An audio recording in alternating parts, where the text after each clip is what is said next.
ahead and get started with our informational items. Agenda item 12A, application hunt 2011 draw report, Don Sefton Systems Consultants. System Consultants will present an interim annual report of the 2011 big game draw. Information is presented in tables and charts that includes interim application, license and tag fees and counts, as well as bonus point and client statistics for the 5 draws already completed this year. Support material previously sent for this item at the September Commission and available on the Endow website. We apologize, for cutting it short last time, and appreciate you coming back. Not a problem. My name's listed on the agenda because last time Monty was vacating down in where were you? New Orleans? Yeah, New Orleans. And so I was going to do the whole thing. In the last 5 or 6 years, he's done the majority of it, and I take the section on our problems. And we're going to retreat back to that where he does the majority of the presentation, and I take the section on the problems. So I'm introducing here Monty, and I guess he's plugging in his laptop. And are we going to project over here? Is that the... Lost all of our... Who am I looking at? I was looking to see if Ken or somebody had a... We had it going. Okay. So do we need to slide this over? Yeah. Oh, yeah. We'll let Monty take this. I'm going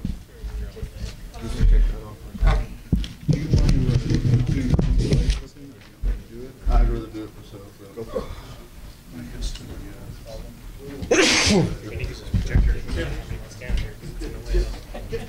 Read all night tonight. You're faster than I am. You can get through that tonight. You're a faster reader than I am. You read fast.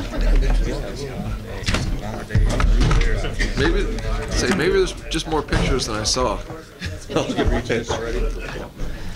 There's several items. Is it? Okay. If I can make a picture.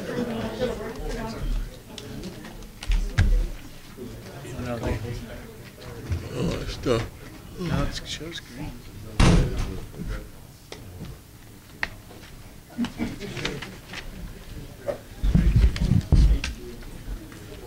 Suzanne, is Commissioner Vogler on the line, or is he... I think he hung up.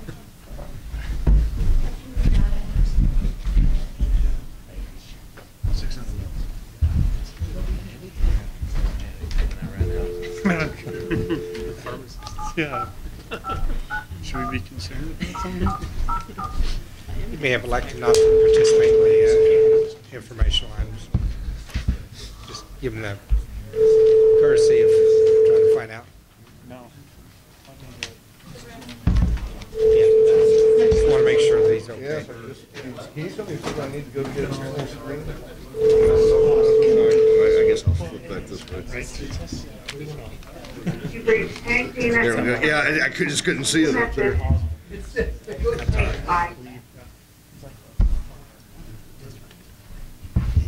Okay. Oh, there we go. Now I got stuff.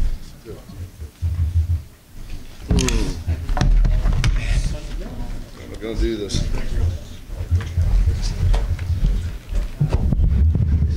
Okay, are we good? Are we good to go? Yes, go ahead. All right. Once again, this is the presentation that was supposed to be given in September. I'd just like to point out that there's a few slides in here that says, as of this date, there's this number or that number. Those were September numbers, not numbers for today.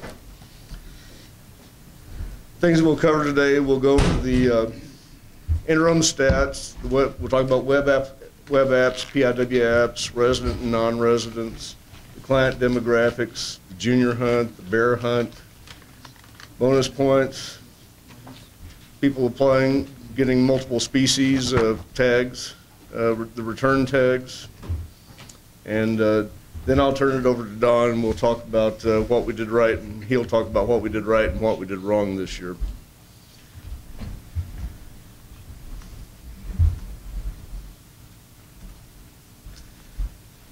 These are interim numbers every year. We point that out. Some of these numbers do shift due to return tags and return licenses and so forth.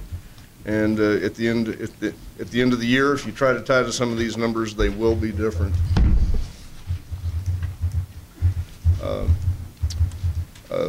This year we have a new column on the far right. We have the bear draw. The total applications, the main draw, we did 157,000 apps. The remaining draw, 991 apps, almost 1,300 applications in the bear draw. Money paid in, $7.5 million in the main draw, 23,600 in the bear draw. I suspect everybody's had more than enough time to look at some of these numbers since we're quite a ways behind. PIW in the main draw, 158,000.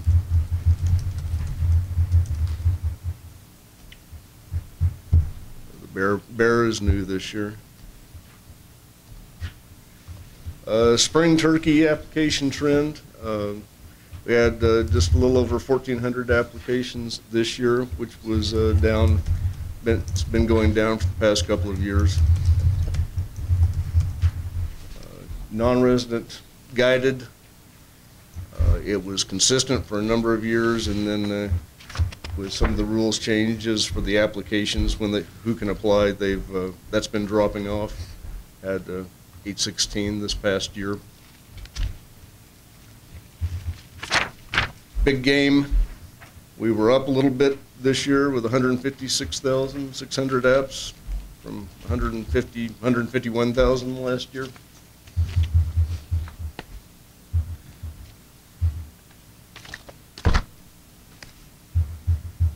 We had a few more applications from a few more clients. This year we had not quite 56,000 clients, which was up from 55,000 last year. And like I said, 156,600 applications this year. The ratio of clients to applications this year continued to creep up a little bit higher. We had 2.81 applications per client, and that is, all the way back to 2002, has just been slowly increasing, more applications per client.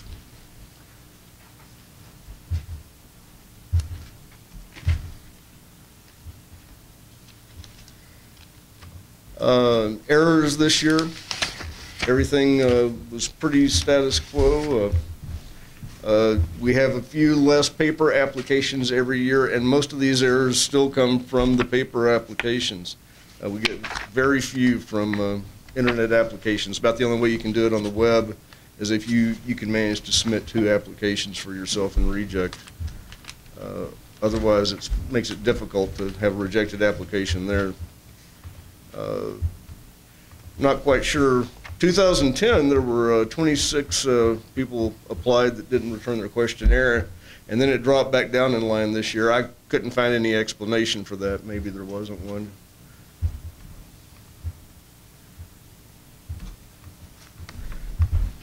The remaining draw, 991 applications this year, down from 2010. We've had a few years where we had extra tags, but it's been on basically a downward trend for a number of years. Who's applying on the web? Who's applying on paper? 53,000 clients applied on the web this year compared to 2,700 clients that applied just on paper. So that gave you, that resulted in 151,000 web applications from those clients, and 4,900 on the paper apps. And then there's a few people every year that apply partially on paper and partially on the web. There's 184 of them.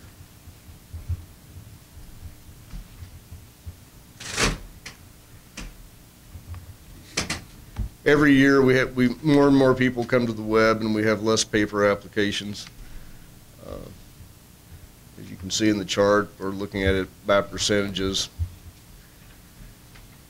Paper's been dropping off 6%, 5%, 4%, 3.25% this past year applied on paper, or the applications came from paper.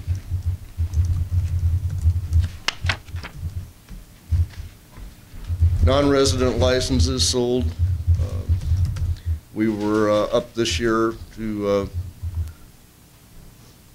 1,919,000. We had a growth of 102,000 from the non-resident license sales. The residents were up as well, 75,000 up, 700,000 this year. Silver State applications, that was very new this year. There were 5563 mule deer applications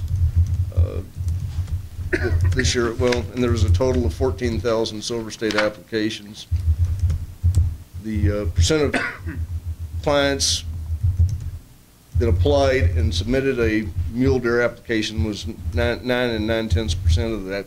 Clients that submitted other applications put in a Silver State mule deer tag for app. And there were people that definitely took advantage of the being able to apply while they were ineligible. 878 clients applied for antelope that couldn't apply for the main hunt, and 1,700 applied for elk that couldn't apply for the elk tag. Throw something out here. Don Sefton. Chad Bliss was absolutely insistent that he wanted to see that happen, that capability be there. And it was something that was really kind of difficult to do and sort of expensive, but it proved to be a profit, because if you look there, there's 2,500 folks that were able to apply in that last column who would not have been able to if he hadn't been absolutely stiff-necked about getting that rule in. And you take $20 times those 2,500, that's 50 grand. And that more than paid for the programming, which was only a one-time effort. And I think it absolutely, he was proven to be right about it. Deserves some credit for that.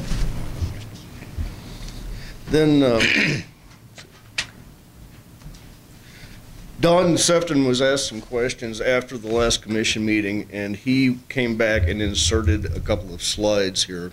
These were not in the original handouts that went out for the last meeting. And it was a look at revenues that were generated from the Silver State applications and tags. Elk, once again, we had not quite 5,800 apps. That resulted in 115,000 in application fees, 17,000 in predator fees. You can read across on each one, but bottom line, revenue generated in the lower right-hand corner there was over $351,000 generated as a result of the Silver State applications. Nice chunk of change. And then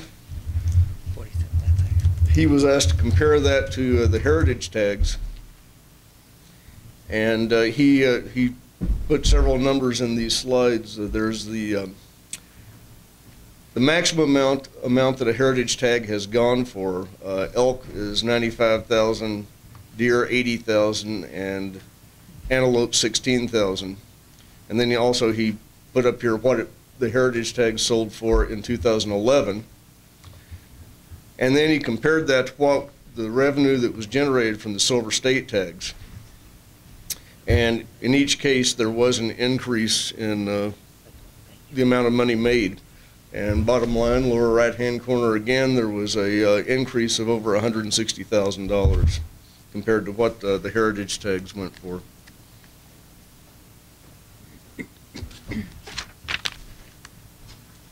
How many Silver State clients applied for more than one? There were 3,200 clients that only applied for one species in Silver State. 2,300 applied for two, and 2,000 applied for three. With withdrawn applications in the main draw this year, there were 373 applications that were drawn, and this year, and then it appears the best way we could look at this, there were at least 316 applications came back in behind those withdrawn applications. So they changed 100 choice but submitted another application.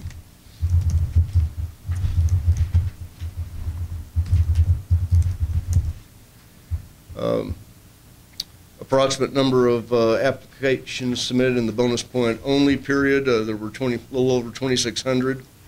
And we realized, although we cut over precisely at 5 o'clock to, on the last day to say now you can only apply for bonus points, we realized that we did not record when you started your transaction, and we didn't know, just because you submitted an application, you could have started before 5 o'clock, been eligible to apply for a full hunt, but only submitted a bonus point application, and I could not tie it down to the minute when it switched over and whether or not you were eligible to, what you were eligible to apply for. As a result, there's this approximate number. We've added the ability to trap some more data next year, and I'll be able to get that number down to 1, where it is. And there wasn't a huge difference here, but there's a possibility that plus or minus 5 or 10 applications that were submitted before or after that I just couldn't pin it down. PIW applications. And we still mention Tommy Ford here. Prior to 2001, it was $20 for deer or half of your other big game tags. In 2001, it was changed to $10 for all species. And this year, PIW really was stable. I guess it went down just a few, about 38 applications maybe. But it's been pretty flat for the past several years.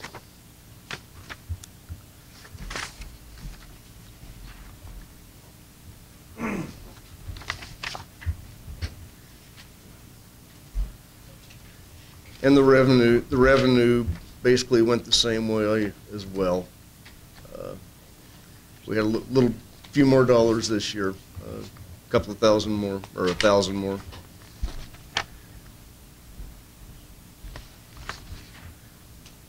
Combined hunt, we had a little over 4% of the applications were combined hunt. 3/4 of them were resident, and 20% were non-resident groups. Or translated into number, there were 313 group apps where there was both residents and non-residents in the mix.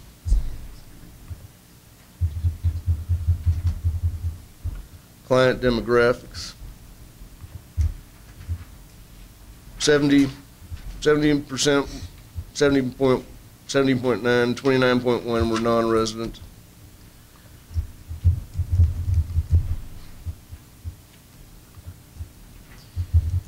The number of non-residents applying by percentage by year, it came back up a little bit this year. It was 28.6 last year, 29.1 this year.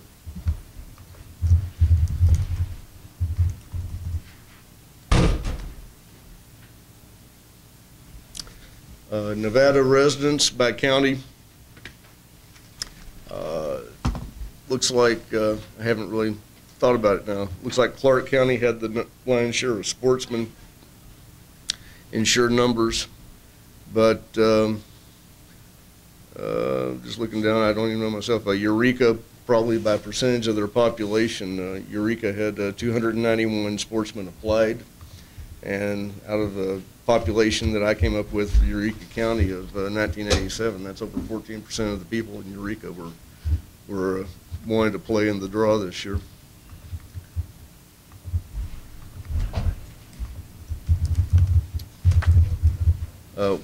Web applications by county, another way of looking at it. There was some concern at one time about if certain counties were less likely to apply on the web.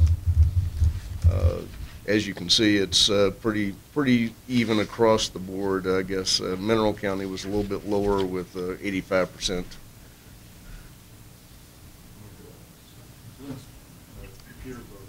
Yeah.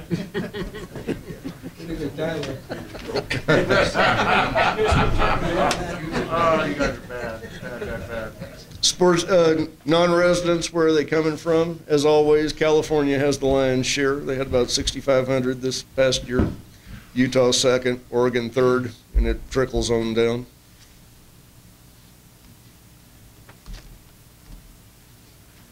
Applicant's age.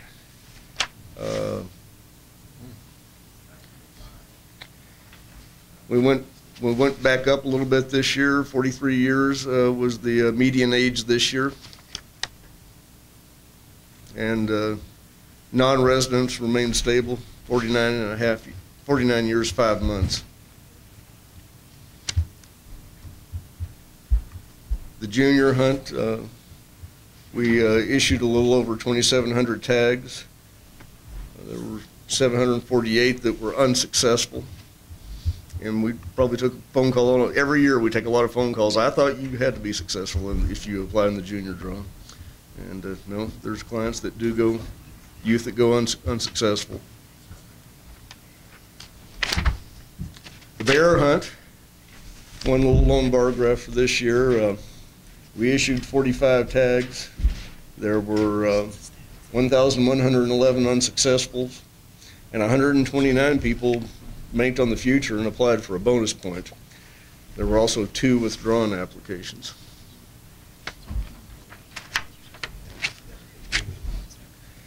I know there was some confusion about these slides that I prepared, and what this was supposed to show, there was a question of who was applying and how much history did they have in the application hunt system before coming to apply for bear. And there was one fella out there, I had 30 years worth of applications for him when he applied. His first year that I had on record in our system was 1978, was the first year that he had applied. And of course his last year was 2011. And what this did, you know, and then as you work your way on down to the next slide, for example, there were 45 clients that had 1 other year of application on file, and before they applied for bear this year, and there were 27 people we had never seen before that applied for bear. Out of those 27, 8 had other license history in NWDS, so they appeared to be sportsmen. They just hadn't been applying any of the draws. 19 were new to both AHS and NWDS, both, so they hadn't bought a license, hadn't bought a permit or a tag, and they seemed to be they had been attracted for the first time ever into the system as a result of the bear draw.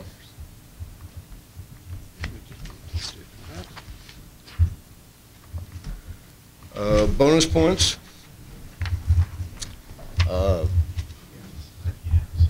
There were, these are for trophy species. We issued 322 tags to people that had no points, and they drew a tag. There were over 10,000 of them that were unsuccessful as well. And that goes all the way up to 19 points, and at 19 points, 25 people got a tag and 309 were unsuccessful, or the percent of success was 7.5%, basically at 19 points, and it was just about 3% at 0 points.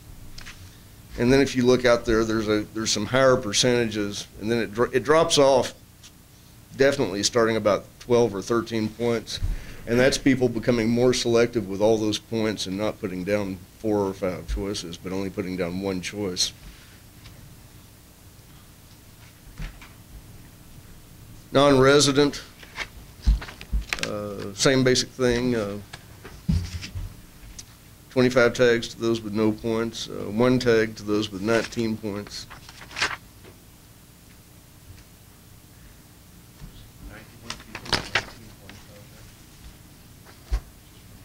Well, I don't know what went up and what went down. I have another chart out there that will tell that, and that would be non-residents. Yeah. Keep in mind that's non-residents. But so it's going to be 1 less. This one guy has 0 points for whatever he drew now because we took his points away. So it's probably going to be higher than 91. It's pretty amazing the number of people who are faithful to our system.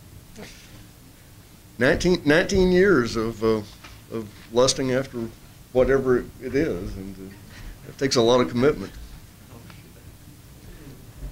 They make them almost as old as Wellington. And this is just a breakdown of people applying for bonus points over the past 3 years. We had there were over 14,480 resident applications for bonus points this year, and that's been up a little bit every year. And you know, last year it was 13,000, and non-residents were up as well. 18,000 applications, and I've broken it out here by each of the species and what they applied for.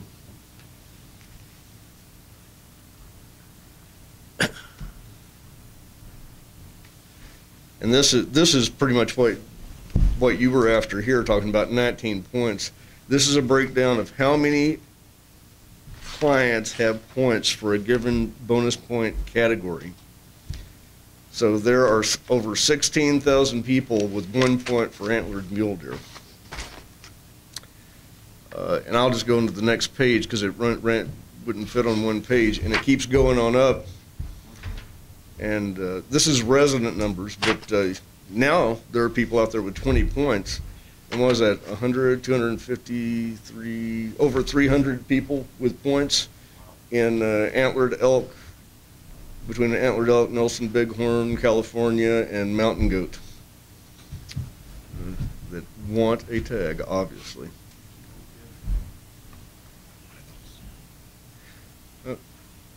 There was a problem in the books, and it's been corrected here. That 26 points, I keyed it in the antlerless elk column one row down, so it looked like there were 26 people with 20 points for antlerless elk, and that was off one row. It should have been antlered elk. I was going to say, they're dedicated. There's an odd group. There's no one behind them, even behind them. They're only buying bonus points. I don't know. That'd be my way. You type in all these numbers, after a while you go across that. I fouled one up. Write you an importing program at Python. Let's see, what have we got here? Points held by,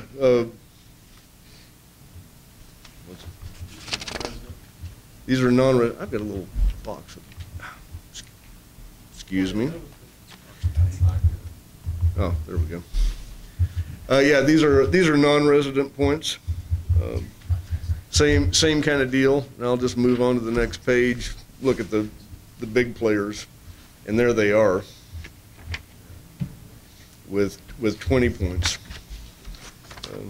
With Nelson Bighorn being taking the lion's share there. At some, I don't know how far could those numbers go. I'm wondering if one of these days I'll have column 40 out there. There'll still be a few committed souls. If we started at 12, you could go a long time. Yeah, you could. Multiple tags in the year. Some year we've had people with 5 tags. And this is looking at all hunts, whether it be trophy or not. 4 people were lucky or unlucky enough to have 4 tags this year. PIW was no player in it. People that got 3 tags, there were 228 of them with 3 tags. Or if you count PIW in, there were 229 of them.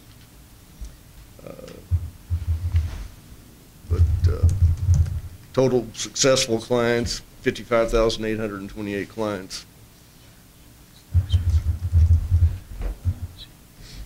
And then if you drop out the cow elk and the antelope horns shorter than ears, and look at trophy tags, no one with 4 tags, no one with 3 tags, 2 tags. There were 150 people that got 2 trophy tags, or if you include PIW in that, there were 152.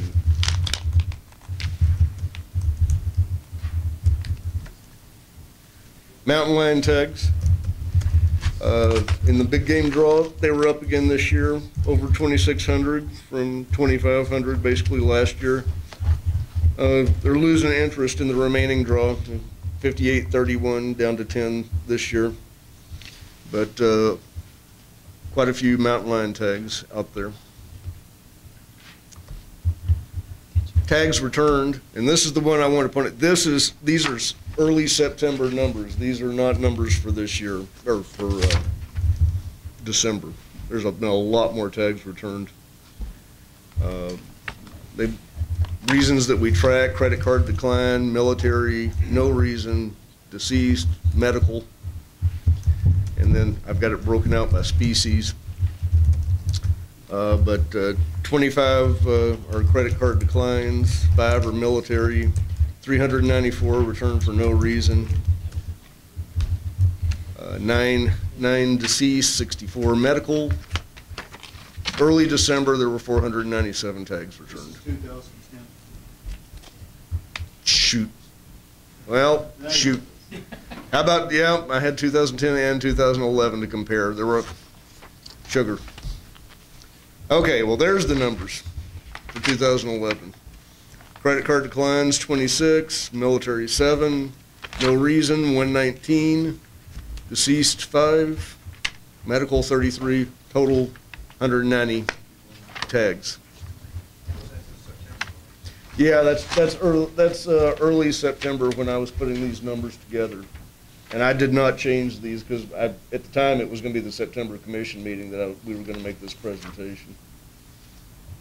And they have not been updated. I'm sure Jack Robson will want to have the updated numbers on these. Yes. Very curious about it. Don, you want to come up here and take the whooping now for what we did wrong? I like we had off the problems. I did this at the other meeting, and I'm happy to go through it again, but if folks just want to ask me questions, or do you want me to go through it again?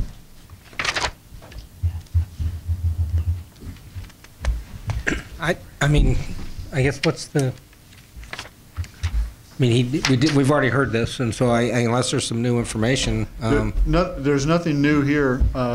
These are the same issues that were identified before. We can just run through the summary and not go through the detail if you want to do that. Okay. We had an issue where we actually allowed a group turkey application, which doesn't exist, and there were 2 people affected, and that was corrected. We had some, when we generated some big game penalty letters for folks who were due to have a harvest report and didn't file, we sent a second mailing for the folks, the spring turkey clients. Paper applications, we missed a couple that should have been in the guided draw. We ended up keying them, and we actually generate the draw numbers thereafter, and then they get processed as if they'd been in the draw, and they would have been awarded a tag if they were successful.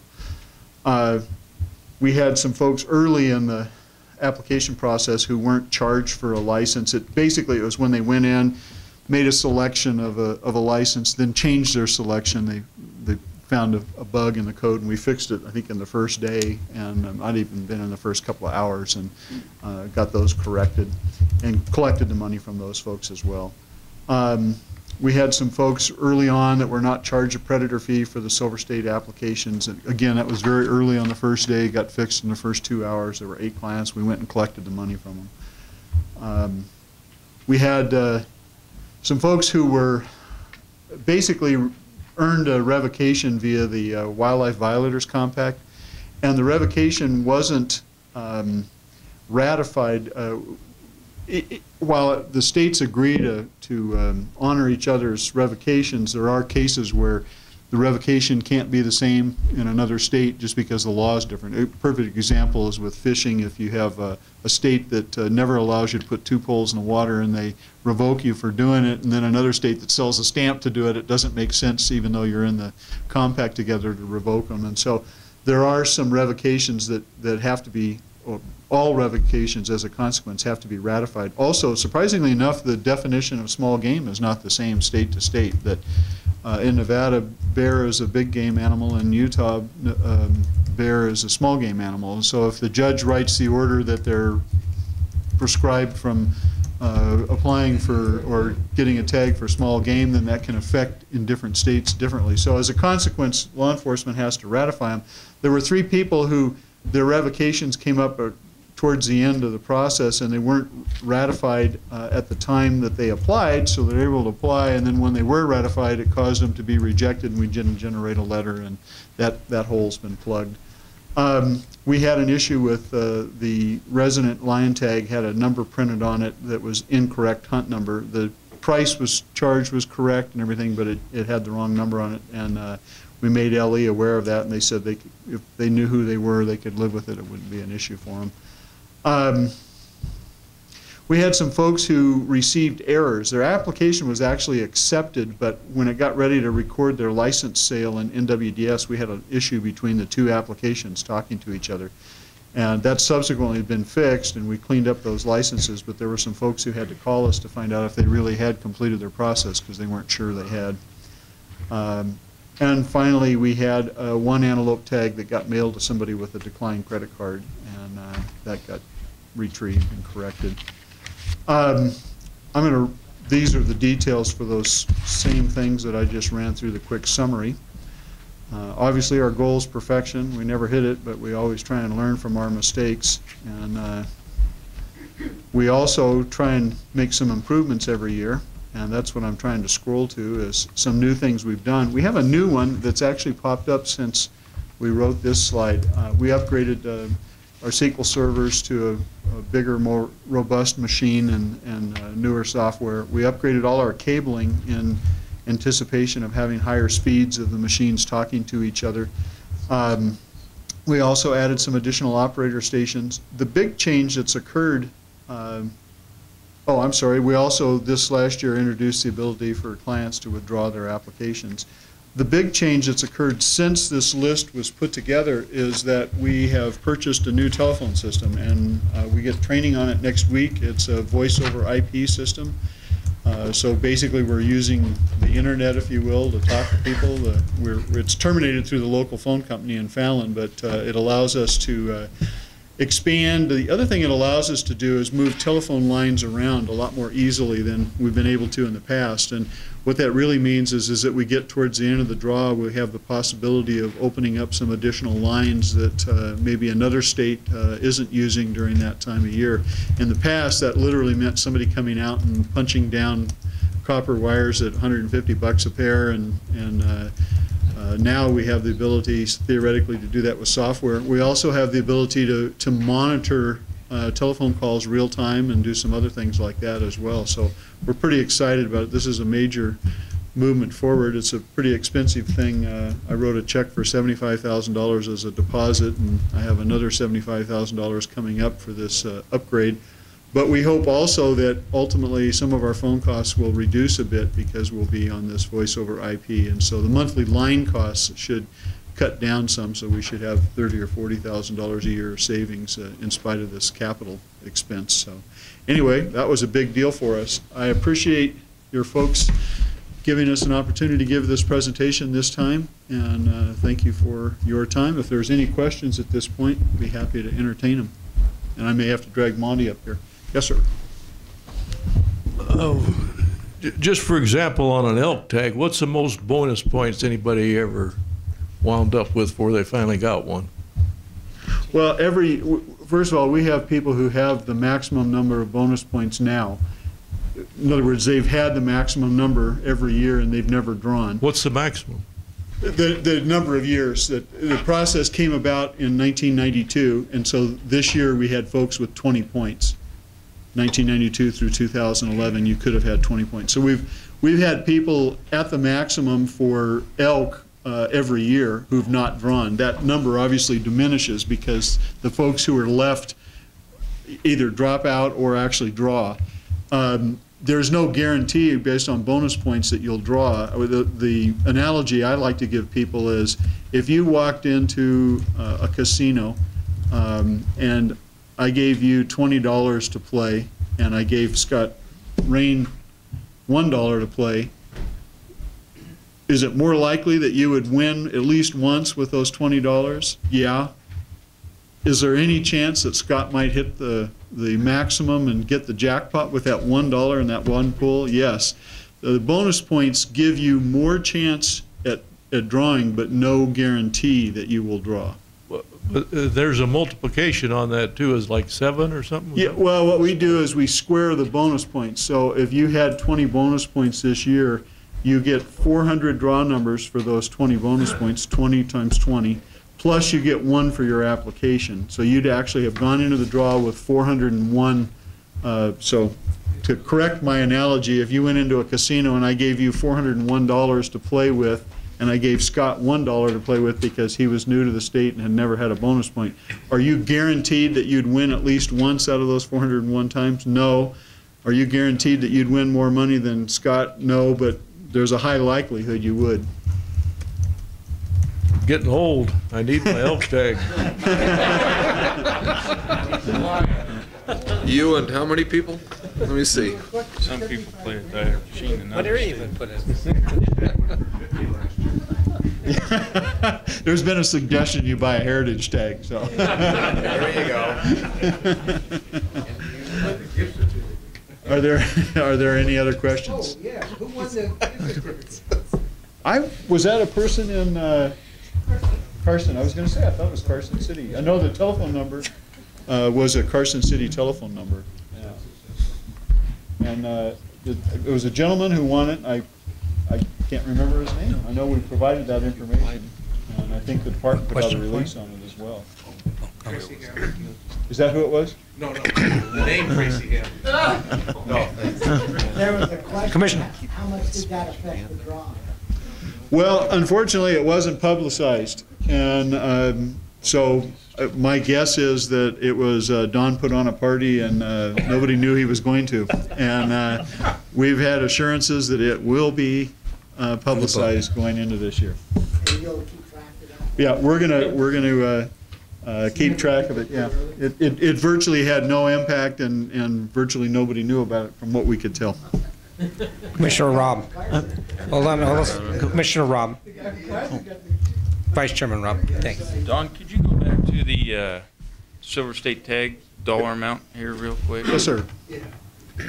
And I know that this was hit on, and I know we've spoke about it before, but Chad put this idea together. Trying to find that slide's going to be fun, but yeah. Chad put the idea of the Silver State Tag together about 8 years ago now, and he put a ton of work into this. And his idea was not to generate money. His idea was to give an average sportsman an opportunity that a rich guy has. That occurred this year. I know the gentleman that drew the elk tag. We have mutual friends, and he actually allowed Chad to accompany him on his Silver State elk hunt. And everybody that was there said that Chad was standing there like a proud papa when that elk was killed. Yeah. It was one of the better things that everybody associated with the Ely group and the Fallon group that was hunting. They thought it was a great moment that an ordinary hunter had that opportunity, one, that Chad was able to go. But this is just a byproduct of a great idea. And when you can come out with, I don't have my glasses on. Oh, there was $351,297 generated. That's across 3 categories of the actual application fee, the predator. I mean, this generated $42,000 for predator management, and also $28,860 for the elk depredation damage compensation. Being a profit, I think when he was testifying at the legislature, he estimated that this would bring in between $300,000 to $400,000. And he had projected, I think, at that time that there would also be a bighorn sheep tag in the mix, and there wasn't. And so it actually was, I think, probably more successful than he realized or envisioned. Yeah. But it hit all targets. It got an ordinary guy that kind of tag, and it made money. There's not a downside to this at all. If there was a success out of hard work, it's Chad, and there's probably a dozen times he could have gone home and said, well, I had a good idea, we just didn't make it. He ran into more roadblocks than I've ever seen, ran into dishonest people and legislatures that caused us headaches and everything else, and persevered and saw it through, and this is what we ended up with. Well, I think Bismarck made the statement in the 1870s that the average person shouldn't see how either laws or sausages are made because they'd have no appetite for either one. And I think Chad got to see the inside of the system, including the intestinal part of it, and he managed to survive that, and he hung in there. And I think one of the most difficult things going through that process would be the compromise that's involved, and I know he had to do a lot of that, and it's testimony to him that it made it this far. I mean, it's just amazing that a guy would have the stomach to go through all of that, and that it would also, at the end of the day, prove him a prophet and that he was correct. Yeah. I wish he was here today. I mean, I wish he was too, and yeah. He was one of my good friends. I don't know if he was smart enough to walk away. He's pretty stubborn. But you look at the odds, that's pretty amazing odds even versus anything else people gamble on, scratch off or lottery or even pulling a machine on, you know, trying to get to a jackpot on a machine. Those are better odds than anything you're going to pull in downtown Vegas. Yeah. I'll tell you right now. Yeah. And for a once-in-a-lifetime experience. Yes. That's the real running out there. When you were talking about the odds, I was curious, because I have friends tell me that you can't get a tag without having bonus points, but yet I know people who have got tags with no bonus points and got area of first choice. I just wonder what odds were. Say, what's the probability of say someone getting 3 big tags like their elk and their deer and their antelope, and specifically getting their first choice and with no bonus points? Is that astronomical? Yeah, I would say so, and I don't have the odds. We could calculate them, but if you looked at that slide that Monty had on bonus points, which I think it's further forward here,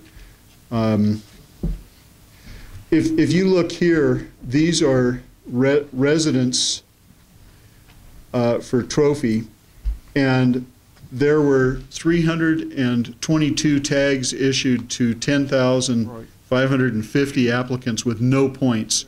So they had 3% of the people basically who had no points drew a tag. Now you'd have to whittle that down further. Was that their first choice or not? I don't know.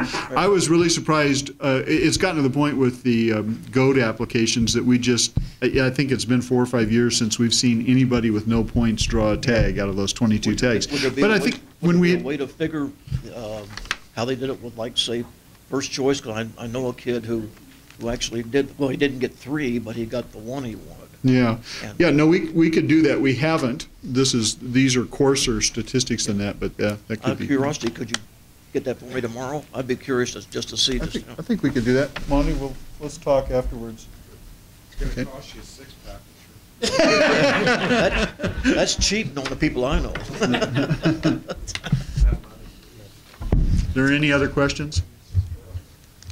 Okay, thanks, Don. Got a lot of ground to cover, so we'll let you go. Okay, let's move on to agenda item 12B, 2006 Management Plan for Mule Deer. Wildlife Staff Specialist Tony Wasley. Wildlife Staff Specialist Tony Wasley will review the 2006 Management Plan for Mule Deer.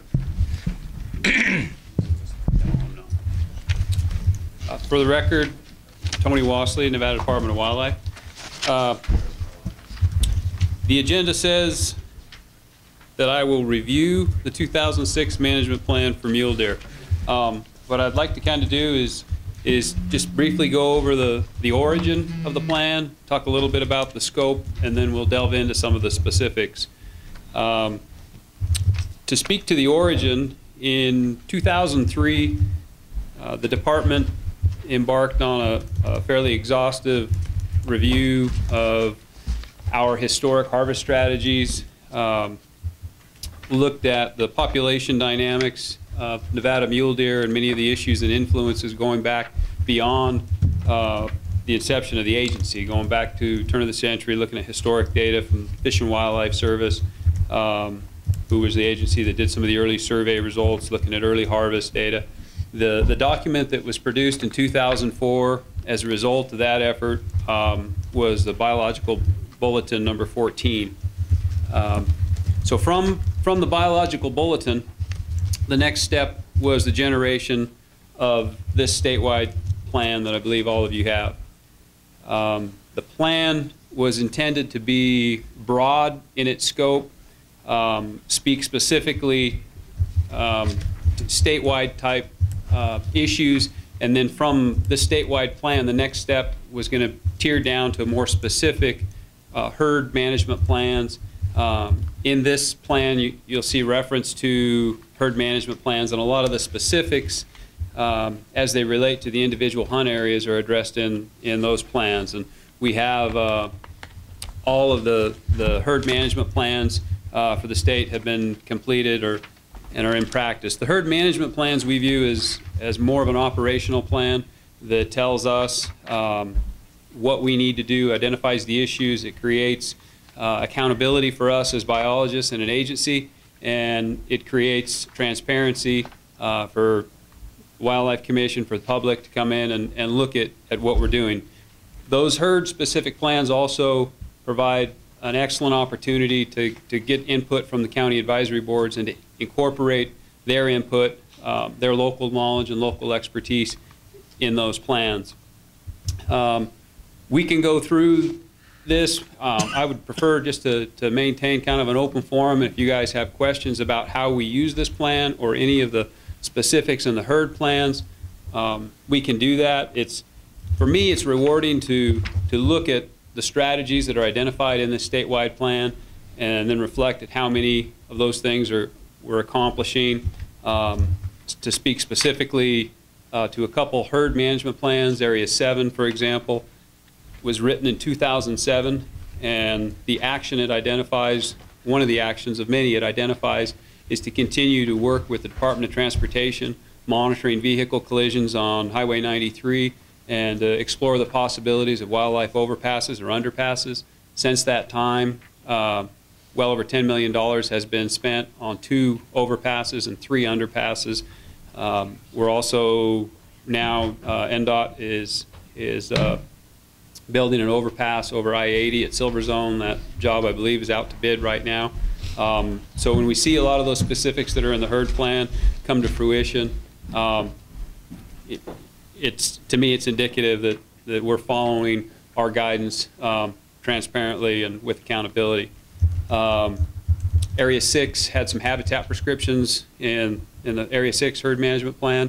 4 particular habitat-related projects, 3 of those 4 have been completed since its writing. What I would like to do or suggest that we do as an agency is to take those herd management plans and evaluate the implementation of the actions that are identified in those. And I think it would be prudent to do that at the local level, working with county advisory boards and the commission to look at how we've done with the implementation of the actions identified in those. We have a section in those for accomplishments, those actions that have been accomplished. We can keep track of so we don't lose what we have been able to accomplish, but we can add things as they arise as well. And certainly this statewide plan, there are some timelines identified in it for review and evaluation. I recall having some specific discussions about that language. My personal feeling is that we shouldn't be limited to every 3 years. If a document requires revision sooner, we should be able to revise it sooner. If it doesn't require any revision, it doesn't make any sense to spend the time and energy doing that. So there are some minor housekeeping details in the plan that, if it's the commission's will, we can clean up or bring back to the commission for their thoughts. But any questions on the plan, or if you'd like me to go through it at all or discuss it at all, I'd be more than happy to. Tony, with regard to these herd management plans, the individual ones, those aren't. We don't have those on the website, or those haven't been publicized, right? They have not been. When the process initially began, the thought was to take a subset of areas, and there were 3 areas identified, and 3 biologists got together, developed a template, followed that same template for those 3 areas. worked out we wanted 3 drastically different areas to see if we could get a common template that would work well for 3 different areas. We chose Area 6, Area 10, and I believe Area 19 over here. Went through, developed those herd plans. Those were brought before the commission and approved by the commission. Although there may have been, subsequently, there may have been 2 additional plans approved by the commission, but somewhere along the way with changes in personnel on the commission, changes in personnel in the game division chief position, things kind of fell through the cracks. However, that didn't stop us from completing those plans. Each plan has been completed, although, like I say, only 3, possibly 5 have been approved by the commission. But there's a standard format that we use for each of these plans. Like I say, it's an operational plan. They're roughly 10 pages with a standard format that includes a geographical overview, historical overview, talks about historical trends, significant impacts to deer, identifies the issues, and then speaks specifically to strategies and actions to be done with respect to specific geographic locations. So it's, like I say, it's good for us because it holds us accountable. It's also transparent, so the public can see what we said was an issue and whether or not we're doing it. But it also helps us in the event that we have a long tenured biologist in an area for 20 years, we can capture their knowledge, and then when a new biologist comes in, they can hit the ground running and see what issues were identified and where they should put their emphasis in terms of actions on the ground. Okay, so the commission hasn't seen the majority of these or approved them, but have the cabs seen all of the plans, or is this? I don't know how much involvement. I think it was mainly determined at the local level. I know I can speak to Elko because we ran the Area 6 and Area 10, and to a certain extent Area 7. Got input from the Elko cab with those, but I think it really varied around the state. But that's an important part of the process, and I think that maybe looking at trying to evaluate the implementation and how well we've been able to achieve that, and incorporating the cabs in that process might be a good opportunity to get additional input. That's kind of where I'm going with this. It seems that if we haven't done so already, that maybe this is a good opportunity to get all these herd management plans out to the cabs, and it just seems that there's a lot of resources there that folks that have a lot of knowledge and maybe can provide some constructive comments with respect to what's in these plans. So that's interesting. Absolutely. Okay, were you finished? Yeah. Okay. Any questions from the commissioners with regard to the mule deer management plan?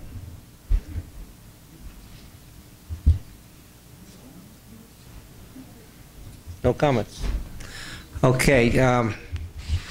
These are informational, so we don't have any public comment. I guess I do have a comment. It seems to me that the question I have is what should we do? We've had a lot of discussion about mule deer in the past 3 years, and it just seems to me that that a good idea would be to take a step, the next step to get these herd management plans, the individual herd management plans out to the cabs and let's get comments and see where it goes. Can I get any comments from any other commissioners on that? Commissioner McNinch. Tony, I know that there's been a lot of work put into this, to these plans. I know that when you were trying to develop your template for how the herd management units would move forward, that you guys there was a lot of effort going into making that happen. How many do we have? I know that there were similarities between those and the PMUs for the sage grouse, but I don't know if that's what you stuck to or if you... No, these are based on hunt unit as defined by the unit groupings used for deer. I'm going to guess there's close to 20. Because I know at one time there was a discussion on where we're going. I think that was about the time I came off the commission. But so we've got 20, and about a fourth of those are complete or on their way to. They're all complete. It's four of just, them are yeah, they've all been completed. That's not an issue. And I think that in some ways, I mean, we can look at these and say, well, we need to do something for mule deer. Let's generate a plan that says what we're going to do. Having our daily activities formalized in this document doesn't necessarily change what we're doing. A lot of these plans, like I say, it's an issue of transparency and accountability. We can come back and look at these, and it's been refreshing and kind of rewarding, because quite honestly, I hadn't looked at a lot of these herd plans, and I went back and started reading them in preparation for this, and it was really reassuring to see that we had accomplished 3 of the 4 habitat projects we identified in Area 6 that we talked about working with NDOT to get some wildlife overpasses and underpasses on Highway 93, and that we're doing exactly what we said we'd do. So it's, from our standpoint on this side, this is a formalization of what we would do even in the absence of these plans, but it's nice to have it on paper, again, from our side, because it does show, it gives us an opportunity to demonstrate our accomplishments. It gives us an opportunity to pass resource knowledge when we have change in personnel. You know, we've got biologists that will spend 20 and 25 years in an area, and it's a great opportunity to get their knowledge incorporated and help a new biologist coming in. And it's, you know, I like it because it allows us to kind of, we reference these documents also in land management documents. So, you know, land planning processes, we can say as identified in the herd management plan. And it might sound like it's fairly trivial, but if a land management agency has a plan that they can reference, it lends a little bit more credibility to their actions as well. And having the herd management plans with identified actions and an accomplishment section also allows us to kind of toot our own horn and keep track of what we're doing in these areas. And when somebody says, well, what have you done for mule deer? We can list it out in a matrix, or, you know, say, here it is, this is what we've done. Commissioner Rain. Well, thank you for dragging additional comment. I'd been stewing with it. You know, the process that we should have is, first you create a policy, and then from the policy, the plan is created. And then from the plan become the operational plans. I mean, you have a general policy setting general guidelines that are applicable to the vast majority of the state, if not all of it. And then it moves down. And, you know, or did I invent that? No, actually, I read that in the, it was a manual sent out by the Attorney General's Office for Commissions and Boards as a general guidelines, and that's generally how they set it out for boards, commissions to work. You create a policy. From that, the department comes up with a plan ratified by the board, and then from that, they do all the, I believe they were referred to as prescriptions earlier on. Not calling them prescriptions anymore, we're calling them... As they're referenced in the management plan, there's herd management plans, habitat prescriptions. There may be another word, but they're intended, I believe, synonymously. Okay. But the emphasis should be habitat, and habitat prescription would probably be the most applicable terminology. Habitat prescription. All right.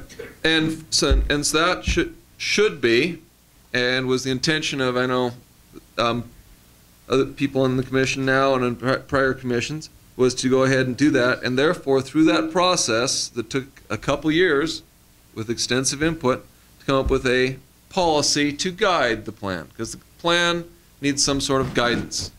And I agree. You don't like some of the points that came out in the policy that's still sitting there for us to talk about some other time. Great. Well, how do you want it? If you don't like that, great. Well, how do you want it to look? You know, you don't like a couple of those points, great. Everybody, you know, 9 guys got 10 opinions. So how do you want it? How do you want the plan to look? Because, I mean, that's kind of what we're trying to do, and hoping to figure that out, is we're trying to come up with a policy that is general enough and yet specific enough that it directs action in the correct direction. And that's what we came up with originally, and that's the one that we'll undoubtedly be speaking at some point in the future. And hopefully proactive enough. The problem, I know, when particular committee was looking at things, we looked extensively and basically used the draft management for mule deer to bring out a policy that could direct it or redirect it. And, you know, there's a lot of things in a plan that have no purpose in policy. You don't have a policy to talk about, you know, how to deal with the weather in one area or something like that. That's something for a plan. You know, there's a lot of, it's too minimizing, and that's why when we came up with that policy, so the policy didn't include this, didn't include that, didn't include the other. No, it didn't. Very deliberately so, because that's something that belongs in the plan. And the commission really has would be overstepping its bounds, I know in the minds of the committee at least, by delving too deeply into a lot of this information. That's why when you look back at that policy, it was only 13 points. Pick the most important things that were the most vital, stick with that, overriding policy to go ahead and help the development, to give Mr. Wasley, to give the director, to give the administration a direction towards this. Because I know when I look at this, and when the committee was looking at this, these strategies, they were just long lists of strategies. And a lot of them are just, you know, they're the same old thing. And they're almost best placed in, to me, in the prescriptions. A lot of this, you know, should really be in prescriptions. And that's kind of where I know we were trying to get at. And a lot of the things here were almost reactive rather than proactive, specifically as defined in our policy towards the wildfire. I know we were really worried about the ideas in the wildfire, in that while there was, I believe, one of the items was proactive, the rest of them were reactive in the policy, and excuse me, not in the policy, in the plan, policy and plan, in the plan of them. And you know, would really like to see more proactive prevention of wildfire, and that's, if you read that policy, it was mostly, let's try to do what we can about prevention because that was better. And so, you know, hopefully that kind of is where we will go in the future when we relook at this plan, is maybe the commission come up with some guidance for it, and then go here. Thank you. Go ahead. The commission did approve this plan, and in this format was approved unanimously at the time of its approval.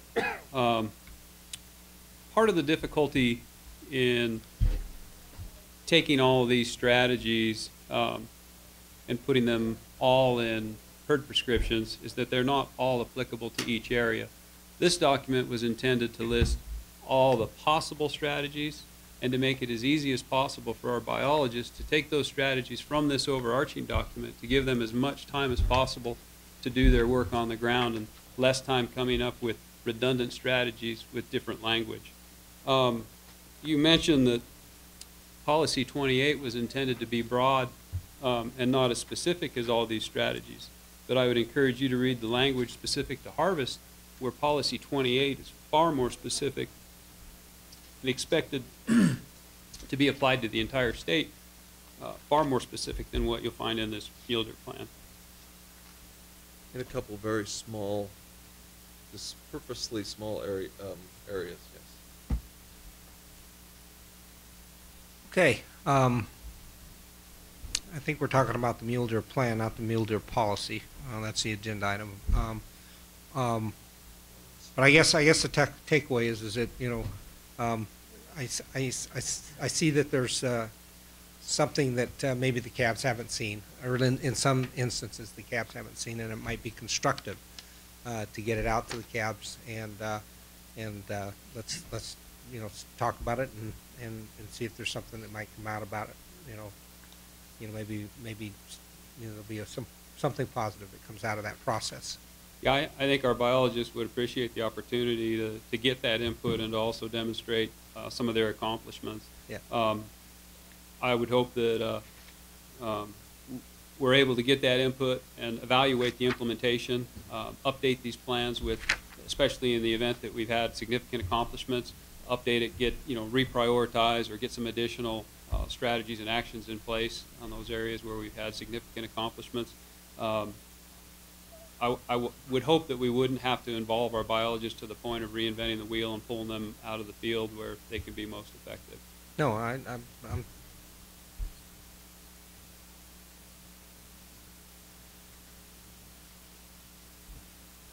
Oh, yeah. I think that's what Larry's talking about, is that by working with the local cabs and stuff, what we can do is we can have perhaps more people champion the cause for mule deer through land management agencies, and if we have more people coming at them with a common cause from different angles, then we could possibly be more effective with land management agency decisions as well. good.